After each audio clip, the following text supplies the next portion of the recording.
नमस्कार, मी माधुरी गद्रे। आज मी तुम्हाला पंचामृत कसं करायचं ते दाखवणार आहे। हे पंचामृत आपण जेवणामध्ये कोशिंबिरीच्या शेजारी वाढू शकतो। हा पदार्थ खूप रुचकर आहे। आपल्या जेवणामध्ये असे अनेक पदार्थ आहेत, पण ते लोप पावत चालले आहेत। तर आता मी तुम्हाला असे चविष्ट आणि पौष्टिक पदार्थ शोधून ते तुम्हाला दाखवण्याचा प्रयत्न करणार आहे। तर आता आपण या पंचामृताचं साहित्य आणि कृती बघूया।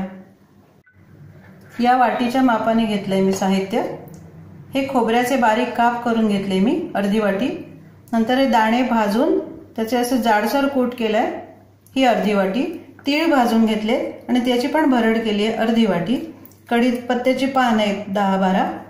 चिंचेचा कोळ आहे हा पाव वाटी। चिंच भिजवून त्याचा कोळ काढून घेतलाय।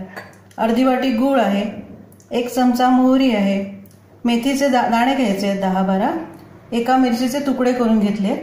पाव चमचा हिंग, पाव चमचा हळद आणि चवीप्रमाणे मीठ घेतलंय। तेल लागेल आपल्याला फोडणीसाठी। तेल गरम केलंय आणि मोहरी घालूया आपण त्याच्यात 1 चमचा।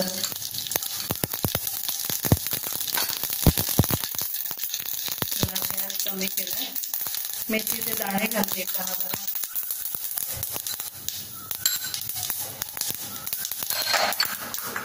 कढीपत्ता घालूया, थोडा तोडून घेतला मी।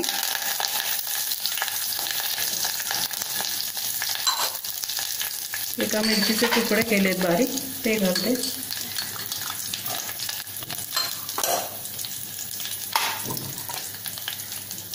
आणि आता हळद आणि हिंग घालूया, म्हणजे ते करपणार नाही।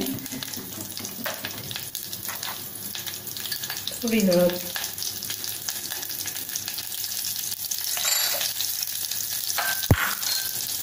हिंग घालूया। चवीला छान वास येईल त्याचा। खोबऱ्याचे काप घालते आणि ते छान परतून घ्यायचे आपल्याला।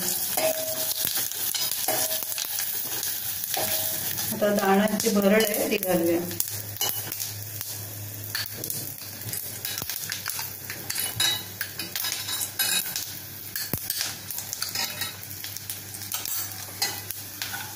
ती परतून घ्यायची।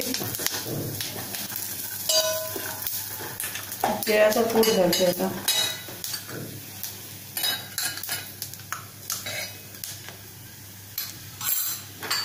सगळं परतून घ्यायचं व्यवस्थित।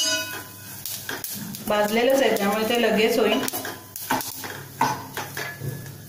आणि आता चिंचेचा कोळ घालते।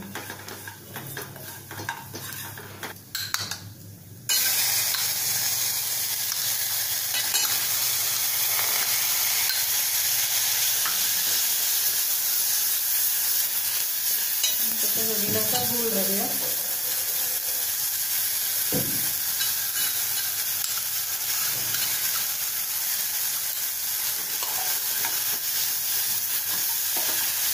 छान मिसळून घ्यायचं।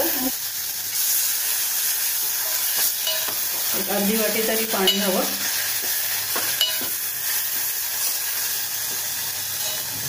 हे एवढं तरी पातळ हवं आहे मिश्रण पंचामृताचं। आता यात मीठ घालायचंय आपल्याला चवीप्रमाणे।